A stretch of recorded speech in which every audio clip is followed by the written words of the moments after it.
Hello, everybody, and welcome to another edition of the Elite City Podcast. First pay-per-view of the year. You excited, sir? I am, and I've talked about this before, how I like the break. I like that, there isn't the pay-per-view for 2 months. I know that there is for the rest of the year. It's fine. They're all good. But I do like the break. It lets them build it up a bit more. When I was doing the little outline for this, I realized that we're only 4 pay-per-views away from All In. I know that's a long time, but that sounds like tomorrow. You know what I mean? Yeah, for sure. I think there is a break in July too, right? They have a break. Yeah. There's only the April, May, June pay-per-view, and then the 4th one is All In. There you go. And that's what it sounds so far away when you say, oh, it's late August. Right. But it's literally, 3 shows away. So anyway, out of 10, what is your excitement level for this show going into it? Well, now that we pretty much know the whole card, I mean, this card's phenomenal. So 10, but even leading in, my expectations were high just because, like you said, having the first pay-per-view of the year, it's just, I'm ready for a show, if that makes sense. Yeah, and I like that. We'll talk about it as we go through the show, but I like that it's pretty unpredictable, to be honest. It's pretty hard to pick who wins these ones. I like that. Yeah. I just, this isn't a topic because we're going to go through the matches, but I just wanted to bring this up with you in person instead of texting it to you.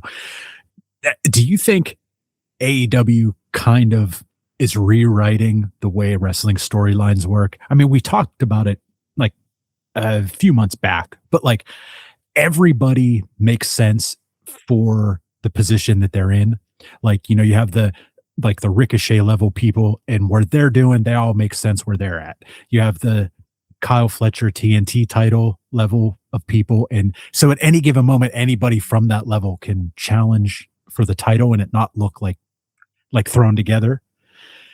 So by them doing this, like you just said, it makes it a little less predictable and a little more fun for the first time in a long time. That lower belt divisions actually, I don't want to say they don't run the show, but they matter. Yeah. And I also like that everybody exists kind of in the same place, because there's always been, not just a WWE thing. It's been in wrestling, as far as I can remember, that the world title guys are the world title guys, and the mid-card title guys are the mid-card title guys, and the tag people are tag people. They're just all separate. But I liked that this week, MJF ran into Don Callis. They're not in a feud, but they worked in the same building. So you would assume that once in a while they would run into each other.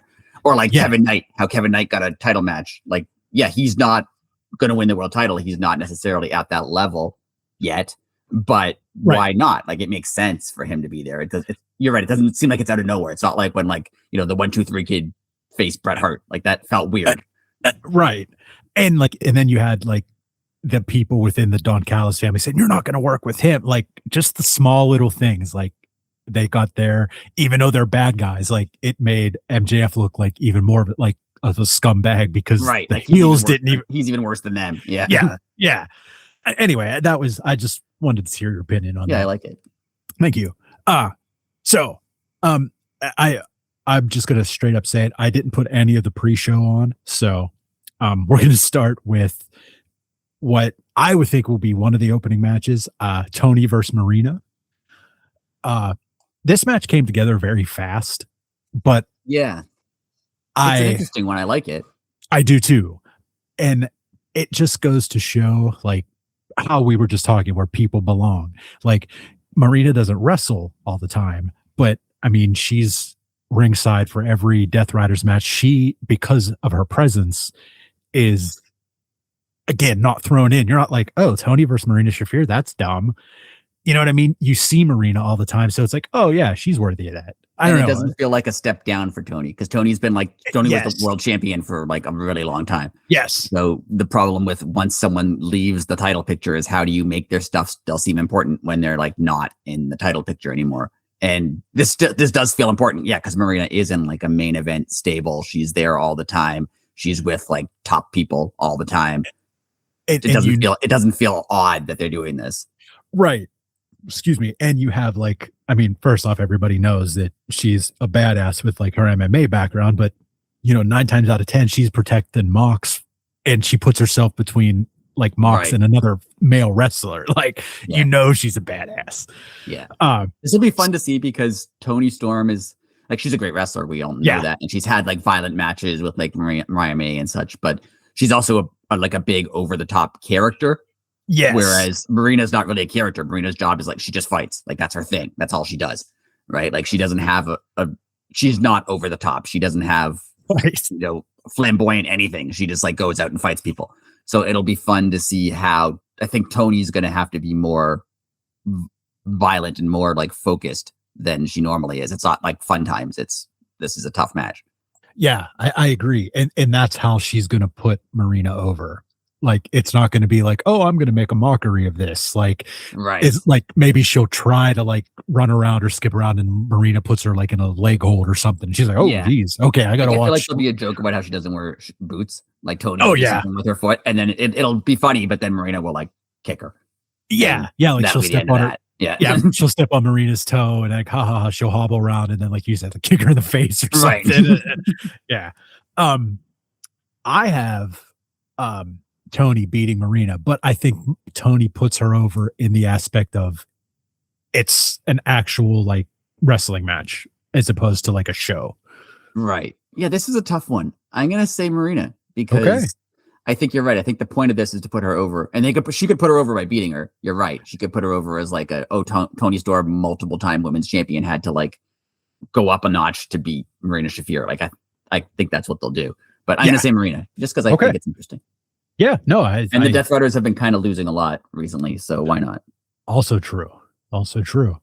And Toni Storm is always over, so like she could lose. She could lose every match forever, and it wouldn't matter. Yeah, you're totally right. She's on a different level than anybody.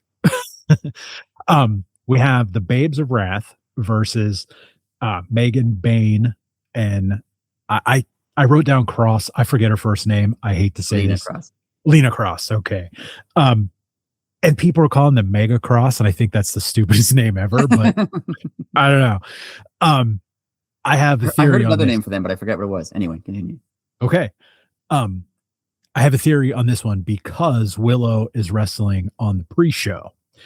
Actually against Lena Cross, which is hilarious. I just realized that. Yeah.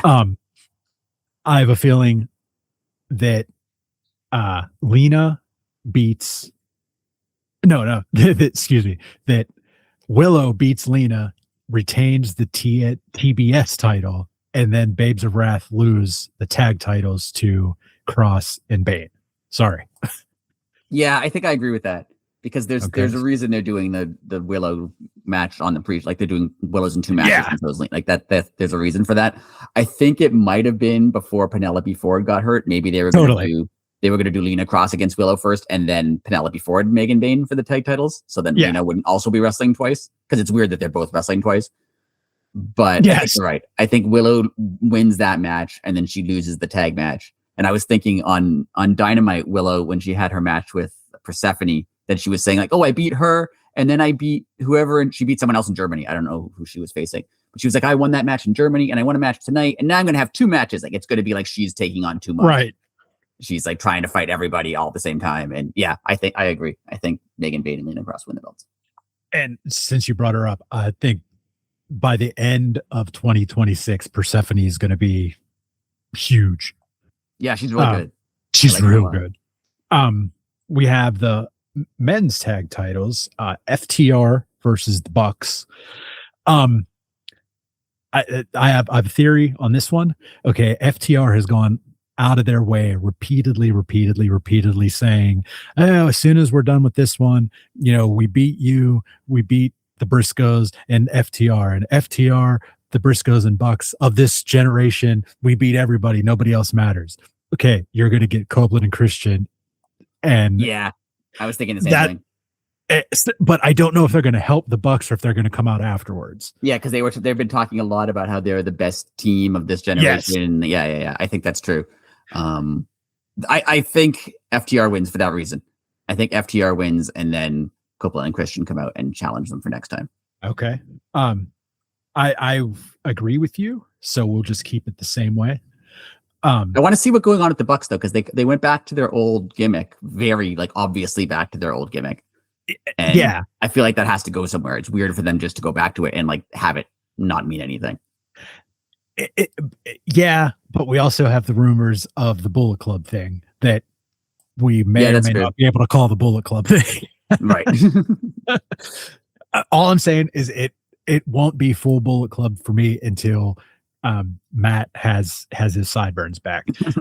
But and Nick has to be clean shaven. When Matt has sideburns and Nick's clean shaven, then I'll buy I'll drink the Kool-Aid. The match that I have as the dark horse of the night, Bandito versus Andrade. That's gonna be good. It's gonna be so good. I have Andrade. He has a lot of momentum. Well, I think he's on his return tour. Yeah. So it's his first pay-per-view too, back. That's my opinion. I think Andrade too, because he like they did push him straight to the main event. Like he was already with like Swerve and Kenny Omega, and then he lost. So I feel like he has to win to keep him in the main event. Nothing against Bandito, but Andrade is like he's on his big kind of return to the main event angle.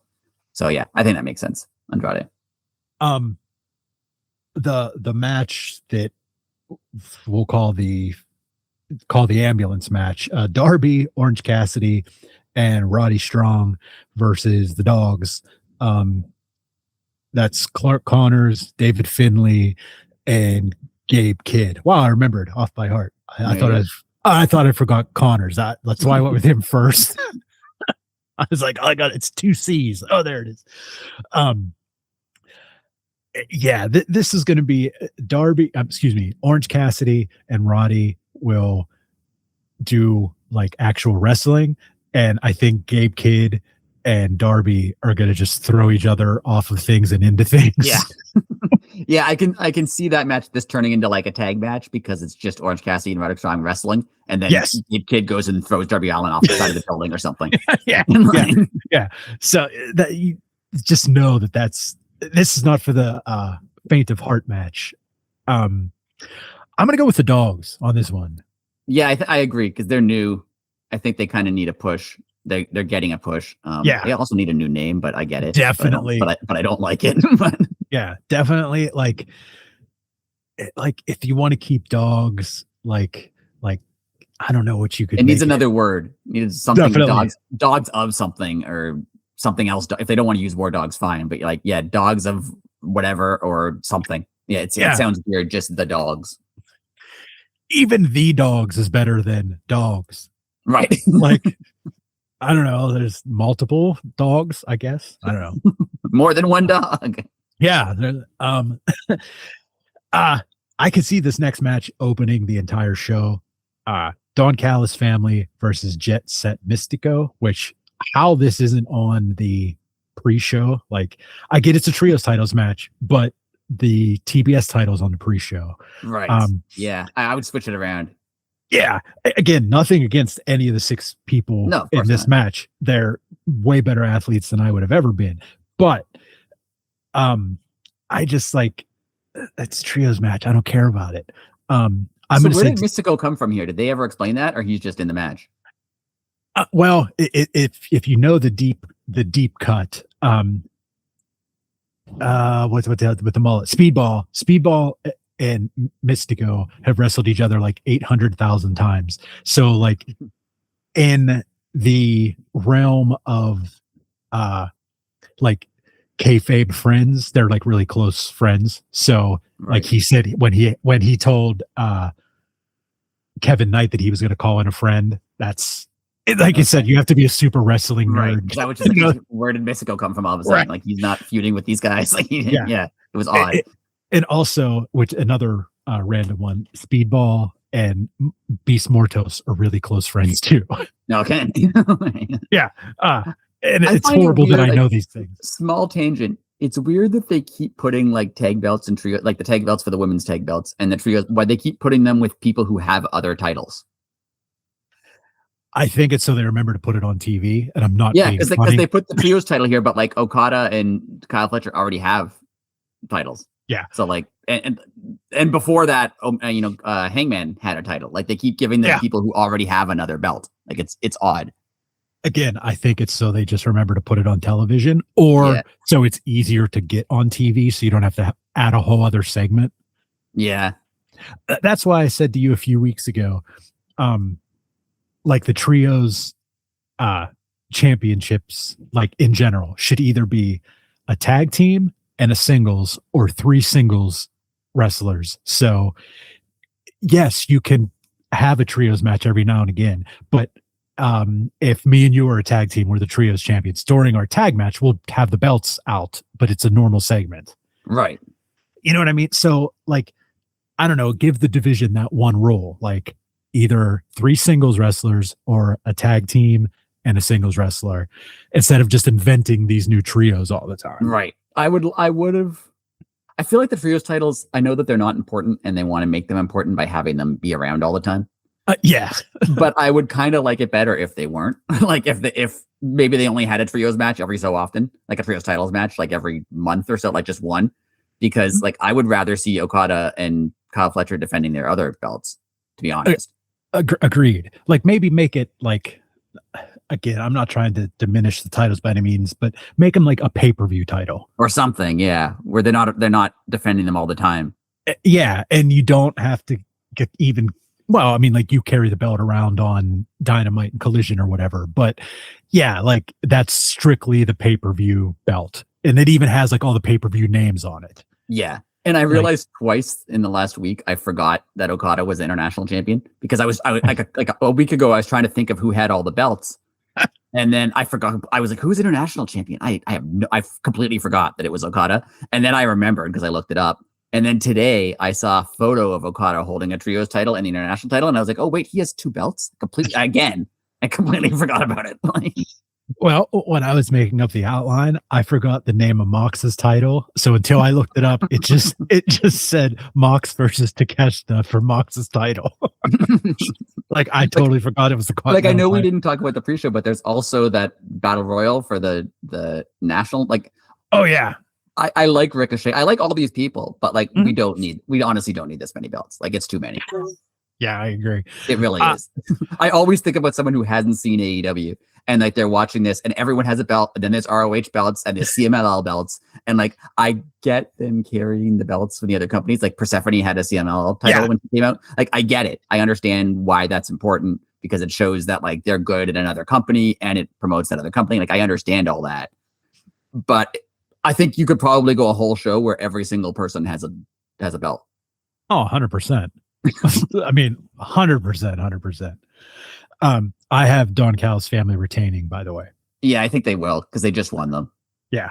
Unless there's going to be some weird dissension between Okada and Kyle Fletcher, but it's odd. Ooh, very odd. I do like seeing Kyle Fletcher and Mark Davis together again. I know it's kind of because of injury, but I kind of like it. I agreed. And everybody knows that that's going to happen eventually too. Yeah.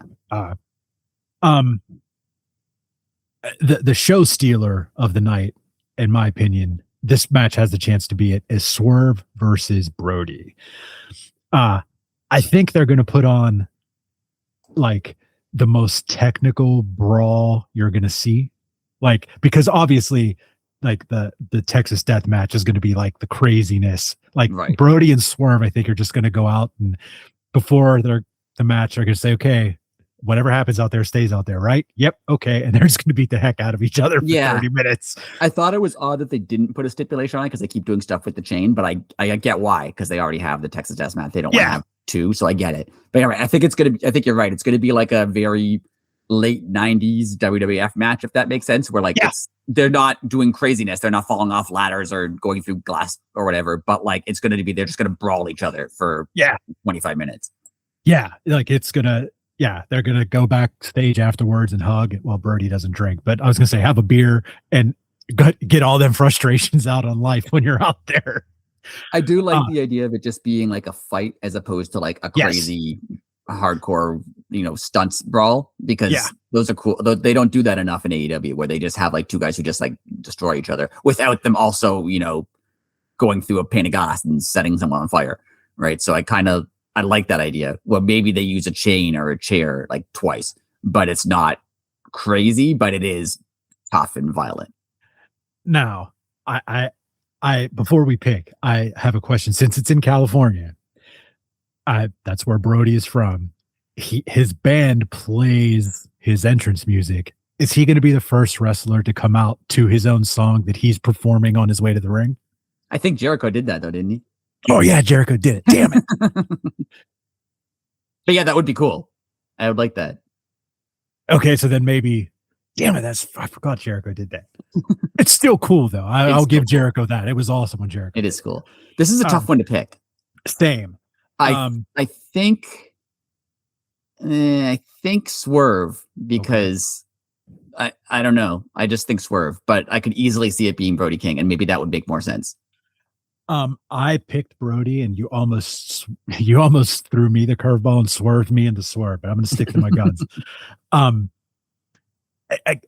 Again, to what we said with Tony, at the beginning, Swerve doesn't need this.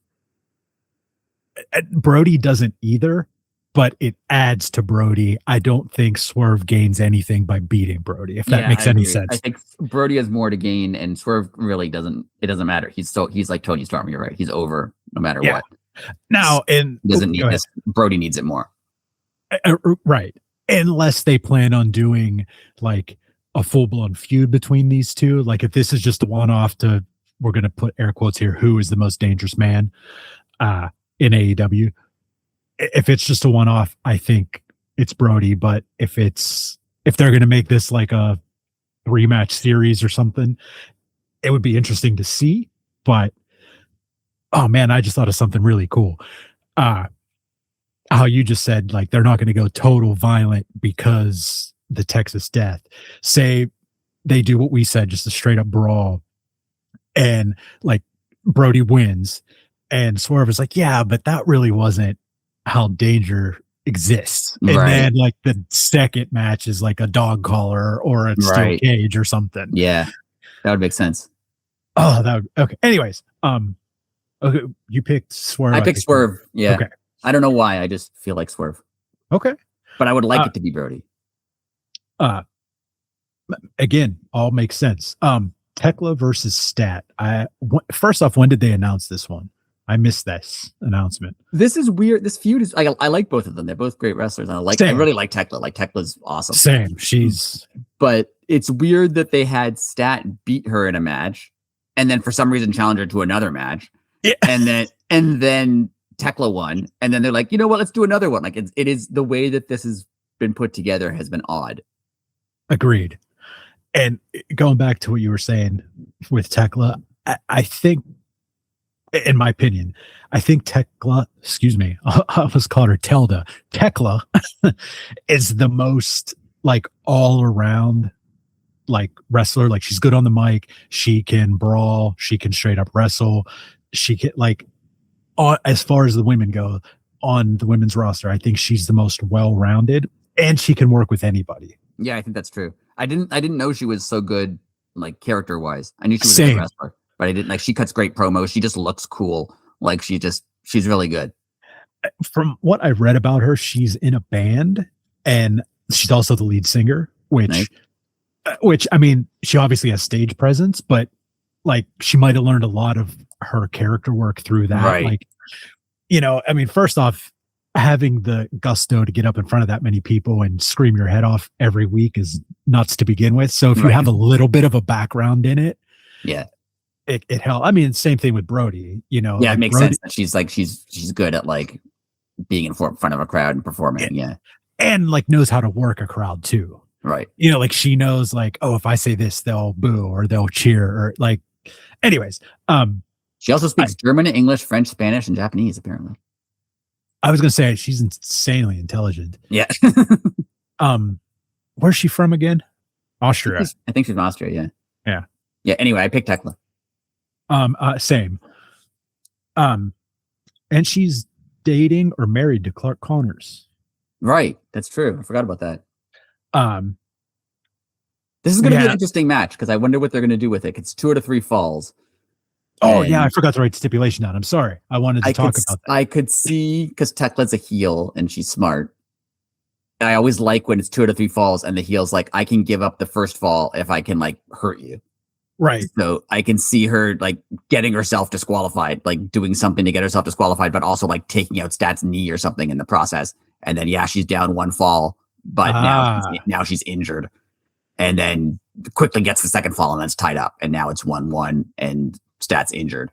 I can see that happening. See, that's awesome. Anytime there's 2 out of 3 falls, I've been saying it since we started this podcast. I want someone to win shutout. I want to. Yeah, at some point, someone just needs to go 2-0. Yeah, yeah. Like because as soon as it's 2 out of 3 falls, you automatically know. Oh, they're going all 3. It's like I was watching because AEW has that fast channel, which sounds pretty cool. Which is pretty cool. But even before that happened, like earlier this week, WWE has like a live stream on their YouTube where they're just always showing matches. So I had that on in the background when I was like cleaning the house, and they had a Triple H Steve Austin 2 out of 3 falls. And it was like the first one's a straight wrestling match, the second one's no holds barred, the third one's in a cage. And I remember thinking, imagine if they didn't have the third fall, like they have the cage above, everyone's expecting a cage match, and like they just win the first 2, and they're like, actually, we're not doing the cage match. It's over. It's done.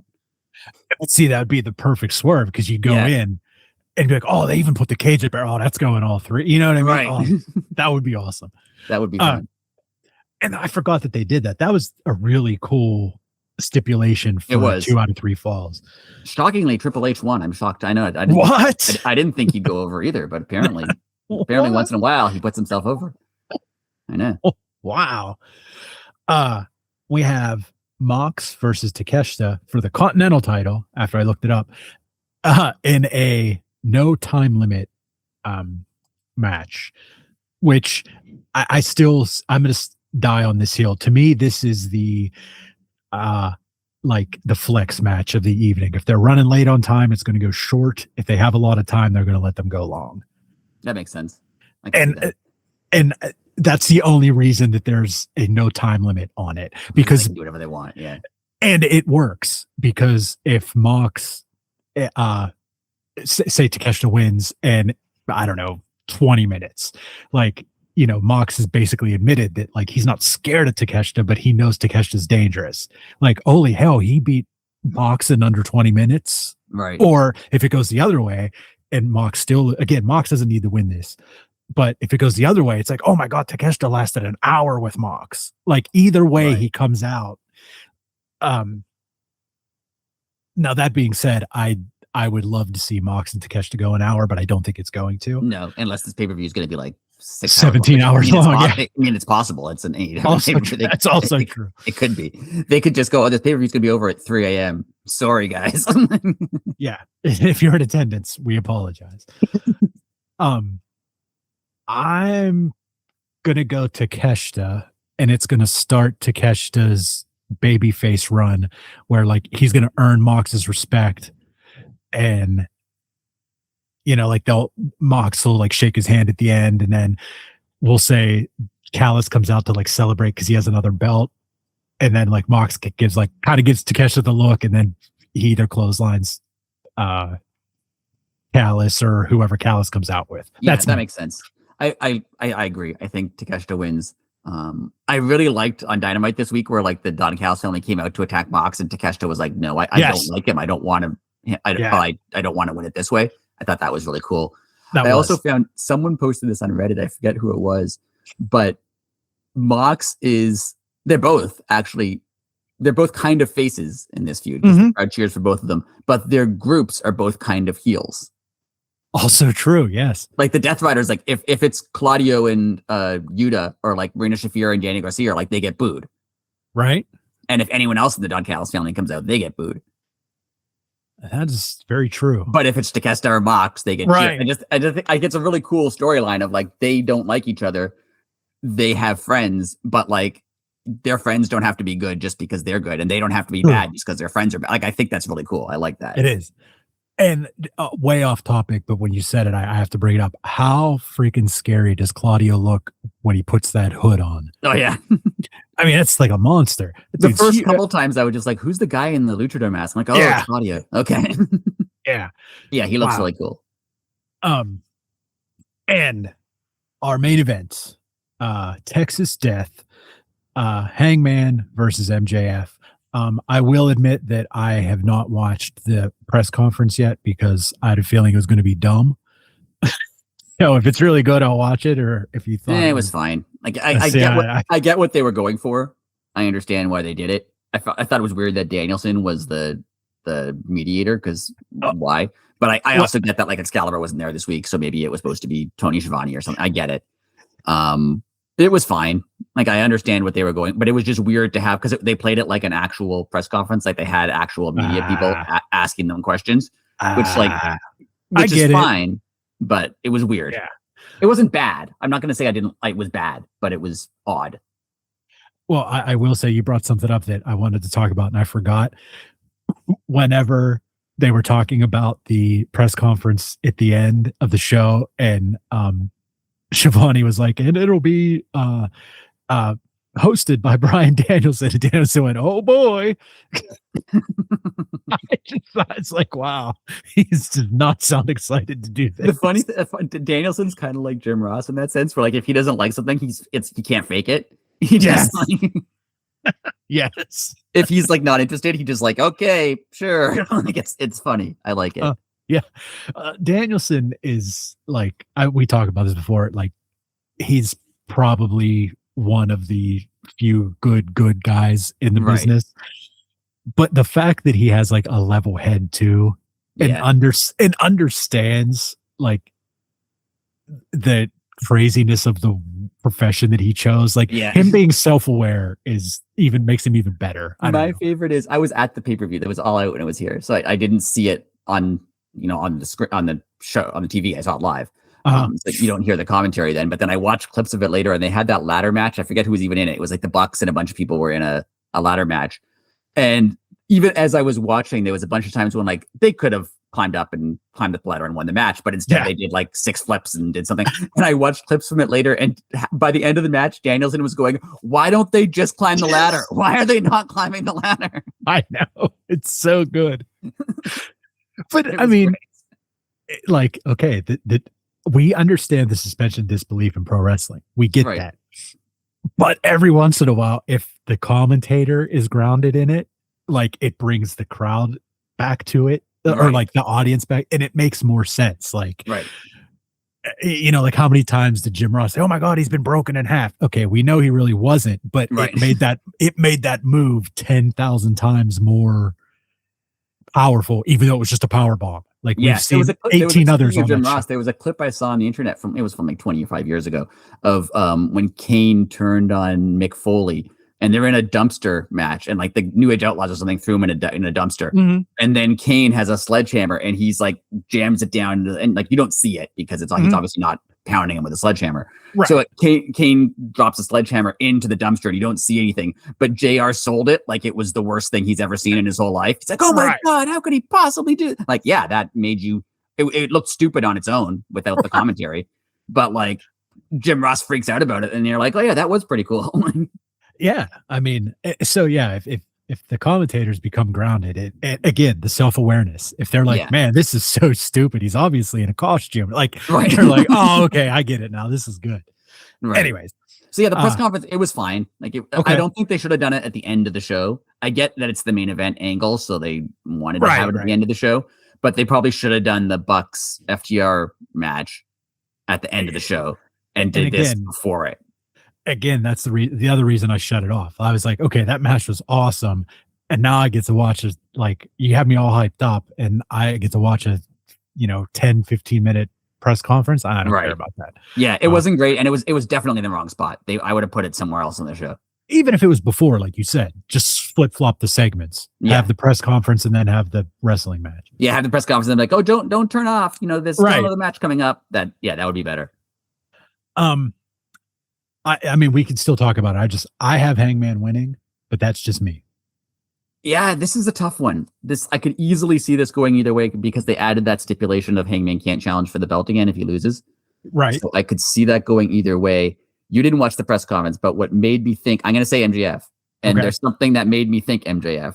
Okay. Because it was the last question in the press. Like the press conference questions were pretty generic. They were from media people, but like I think they were scripted, obviously. Right. And the questions were like, "How are you feeling going into this match?" Like whatever. But The last one was, if you aren't AEW World Champion and can't be AEW World Champion, what do you have to Hangman? And he was kind of just like, I don't know, but that's not going to happen. Like, I'm going to but he had a moment where he was like, you know what? I don't know. And you could see he thought about it and then was just like, but that's not going to happen. I'm going to win the match, whatever. Like, okay. So I think that's where they're going to go with this. Hangman's going to lose and not be able to challenge for the belt again. And then like, what is he doing? Like, his whole thing since he got to AEW was wanting to be world champion. And if he can't be anymore, what's he doing? What does this mean? Why is he still here? True. I think that's where they're going to go with that. Now, that's you might have just changed my. I mean, I'm going to still go with Hangman, but you might have just changed my mind a little bit. Yeah. The reason I picked Hangman was to skirt the to skirt the stipulation, and then turn this into a trilogy. Right. You had Max win on, like, it was like, okay, to get the belt. And then you have Hangman go through all the adversity to get it back. And then MJF does his, trickery to like instantly go for like his rematch. Like, we'll say the April pay-per-view, it's same main event, Hangman versus MJF, but excuse my pun, for all the marbles. Yeah, I could see that. And then, like, even if Max wins it back instantly, you got out from underneath. Hangman can challenge for it every week from now on. He just has to win this one match. Yeah, there has to, because there will have to be some way, if Hangman loses, to get out of the stipulation, right? Like, he can't. Either he turns, when Cody did it and he could no longer challenge for the world title, the solution was pretty obvious. Cody turns heel and is just like, I don't care that I said that. I'm going to do it anyway. Like, I'm an EVP. I can do whatever I want. Like, that was the obvious out, which they didn't take, but like, they could have taken that out whenever they wanted to. Hangman, I don't think could do that. I don't think he could just turn heel and be like, I get to challenge for the belt anyway, because he's not an EVP. Like, why does he get to just give himself that right? You know what I mean? So they'll have to find a way out. Like, maybe he wins an Owen Hart tournament in like a year, or he wins something, right? Where then he's like, oh, no, okay, I said I wouldn't get to challenge for it, but now I earned it, so now I get to challenge. Something like that. Maybe they'll do that. Dude, that's awesome. I never even thought of that. And the other thing that they haven't touched yet that I also thought of when you were talking, Swerve and Ospreay technically have executive powers. Yeah, I think so. I think based on that match they do, yeah. You know what I mean? So imagine the pay-per-view ends and Hangman loses. Boom, 1, 2, 3. Just dejected. Max is celebrating. There's fireworks going off. Dynamite opens up with Swerve in the ring. Ospreay's music hits, and they're like, hey, Hangman, we have a surprise for you. Yeah, or Kenny Omega, because Kenny Omega could too. Or Kenny, yeah. And just have something like that, and you be able to bring Ospreay back if he's ready. Anyway, sorry. I do think somebody comes back at this. I think it's either Samoa Joe or Ospreay or Jay. Somebody shows up at the end of this, I think. Now, what you just said right there, you said Jay White. That makes perfect sense to come back during that trios match. It's going to be bananas. Right. Yeah. This is going to be so good. It's going to be a fun show. And yes, it is. Revolution historically has been like their best pay-per-view. Maybe All In now because it's bigger. But historically, every Revolution has been awesome. Like, every single one of them has been one of their best shows. Even last year, like the Mox Copeland match wasn't great, but the rest of the show was incredible. Right. So this is going to be massive. I think it's the break before it that makes it extra massive because they have some more time.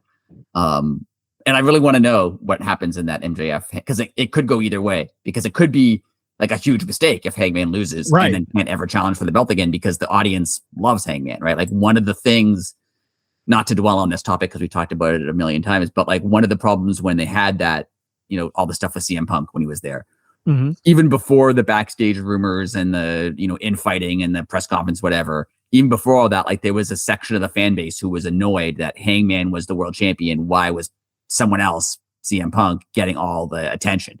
Why was he, the face of the company when Hangman was the world champion? He should be the face. He should be the guy, right? So there's going to be a subsection of the audience who wants Hangman to win. And like Hangman won it all in, and then again kind of had a okay reign, but it wasn't like a groundbreaking reign. And if they take away his ability to challenge for the belt, are the fans going to be like, no, but I want him to win. Like, he's the guy I want. I'm disappointed if he's not the champion. If he can't ever be the champion, what's the point of all this? And I think the way they get around that is make him question the same thing. If he can't be the champion, what's the point of all this? And why is he here? And what's he doing? Because like he's the main character. So if he can't challenge for the title, it's a good point. Where does he go? Where does AEW go? What does happen? I don't know. I think that's gonna be really interesting. Because it could be a big mistake because people might not want to see that.